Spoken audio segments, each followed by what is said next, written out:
கொஞ்சம் போட்டோ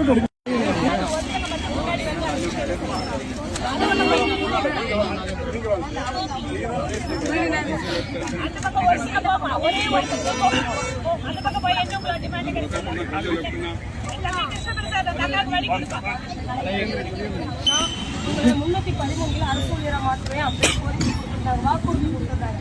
அந்த வாக்குறுதியை கேட்டு தான் இன்னைக்கு நாங்கள் நிற்கிறோம். நாங்கள் அவர் சொல்லாததை நாங்கள் கேட்கல, அவர் சொன்னதை தான் நாங்கள் கேட்குறோம். அந்த வாக்குறுதி எங்களுக்கு நிறைவேற்றி கொடுத்தா இன்னைக்கு பெண்களாக 10 நாள் அந்த இடத்துல உட்காந்துருக்கோம். இப்போ வரைக்கும் எந்த அரசு கவர்மெண்ட் சபை யாருமே என்ன பண்றாங்கன்னா எதிர்கட்சிக்காரங்க கொடுத்து நாங்கள் சாப்பிட்டு இருக்கோம் அப்படின்னு சொல்றாங்க. ஒவ்வொரு காசு ஒவ்வொரு அரிசியிலும் ஒருத்தரோட எழுதுறாங்க. அவங்களோட காசை கலெக்ட் பண்ணி தான் நாங்கள் உட்காந்து இந்த இடத்துல சாப்பிட்டுருக்கோம். ஆனால் மேலே ஒரு பாத்ரூம் வசதி கூட கிடையாது. தாசில்தார் ஆபீஸ்ல இதுக்காக கொடுத்துருந்தாங்க. நேரத்துல இருந்து பாத்ரூமே க்ளோஸ் பண்ணிட்டாங்க. கிட்டத்தட்ட 400 பெண்கள் ராத்திரி இந்த ரோட்ல படுத்துருக்கோம். எவ்வளவு கஷ்டத்தோட படுத்துக்கோ, எவ்வளவு வலியோட படுத்துக்கோ தெரியுமா? கண்ணீர் கடைசி வரைக்கும் கண்ணீர் போராட்டம் மட்டும்தான் அங்கன்வாடி ஒர்க்கர் வாழ்க்கையில் இருக்குது. 2 அரசுமே எங்களை வச்சு பந்தாடு. மத்திய அரசுக்கு கேட்டா, மாநில அரசு கேட்டா நீங்க மத்திய அரசு உங்களுக்கு சம்பளம் தருது, மாநில அரசு பாதி சம்பளம், நீங்க அங்க கேளுங்க இங்க கேளுங்க, 2 பேருமே வச்சு எங்களை பந்தாடுறீங்க. நாங்க என்ன பண்றது சொல்லுங்க பாக்கலாம். மாநில அரசு சம்பந்தப்பட்ட மாநில அரசு தான் கோரிக்கை. தேர்தல் வாக்குறுதி 313 சொன்னது யாரு? அதனுடைய அடிப்படையில் தான் மத்திய அரசு போஸ்ட் ஆபீஸ், ரயில்வே இதிலிருந்து தான் மத்திய அரசு சம்பளம் கொடுக்கும். இது மாநில அரசு துறையுடைய தபால் துறைக்கு மத்திய அரசு, மாநில அரசு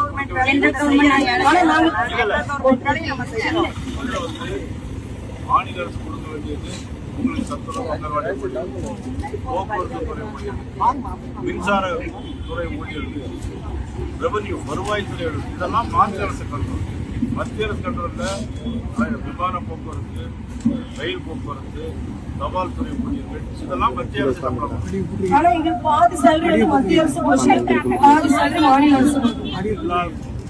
மத்திய அரசுடைய எல்லா பணங்களும் மாநில அரசு வந்துட்டு அவங்க கொடுக்க முடியல, நிர்வாகம் பண்ண முடியலங்கிறதுக்காக மத்திய எதை எடுத்தாலும் மத்திய அரசு தரல குற்றச்சாட்டை சொல்லி அதை நீங்க யாரும் நம்ப வேண்டிய அவசியம் இல்லைன்னா 7 வருஷத்துக்கு பிஎம் சார் எங்களுக்கு ஒரு கோரிக்கை கொடுத்துருந்தாரு.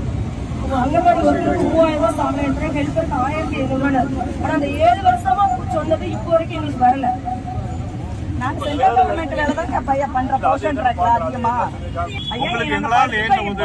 சென்ட்ரல் கவர்மெண்ட்லயாவது எங்களை சென்ட்ரல் கவர்மெண்டாவது நீங்க பண்ணிடுங்க எங்களை, நாங்க அங்கேயாவது நாங்க வரோம். இங்கேயே இல்ல, நாங்க அங்கேயும் இல்லைன்னு நாங்க இன்னும் அகத்திக்கலாம். சொல்லுங்க அங்கன்வாடி ஒர்க்கர் சொல்லுங்க ஐயா. மாநில அரசு மத்திய அரசு சம்பளம் கொடுக்க முடியாது. போய் சொல்லி ஏமாத்திட்டு ஏதோ வந்திருக்கேன் அரசியல்வாதிகள் மாதிரி ஆயிட்டாங்க. இப்போ நான் 10 அரசியல்வாதி மாதிரி நாங்கள் ஏமாத்திட்டு போக முடியும் சொன்னால் செய்வோம். மத்திய அரசு வேற, மாநில அரசு வேற. மத்திய அரசுக்கு ஒரு ஓட்டு, மாநில அரசுக்கு ஒரு ஓட்டு. மாநில அரசுக்கு முதலமைச்சர், மத்திய அரசுக்கு பிரைம் மினிஸ்டர். அதை நீங்கள் தெரிஞ்சுக்கணுங்க. உங்க 313 தேர்தல் அறிக்கையில சொன்னது என்னாச்சுன்னு சொன்னவர்கள் கேளுங்க, நியாயம் கேளுங்க.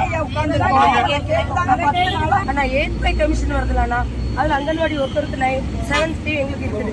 அதுல 95 மாற்ற சொல்லலாம். 8 கமிஷன் சம்பள உயர்வாவது எங்களுக்கு கொடுத்தா பரவாயில்லைங்க. அடிப்படை சம்பளத்துல கூட நாங்க இல்ல, ரொம்ப குறைவான சம்பளத்துல நாங்க உட்கார்ந்து இருக்கோம். ஹெல்ப்பருக்கு 5000 ரூபாய் சம்பளம். அதாவது எல்லாமே ஃபைனான்ஸ் கமிஷன் தான் பரிந்துரை பண்ணி மத்திய அரசுல அதோடைய அடிப்படையில் தான் மத்திய அரசு பணத்தை அதெல்லாம் கேட்டு வாங்குறது. ஃபைனான்ஸ் கமிஷன் யார் வச்சுட்டு கேட்டு வாங்குறது மாநில அரசு. 38 வருஷமா அங்கன்வாடி ஒர்க்கரா வேலை பார்த்து நீங்க 2 பேரும் கோரிக்கை பண்ண கொடுங்க, அசம்பிளில நாங்க பேசுவோம்.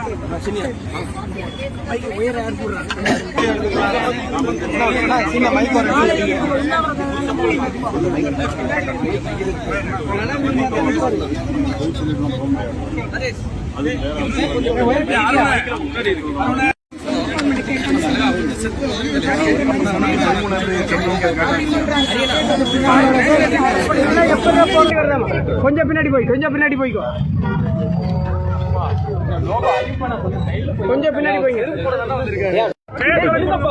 போடியம்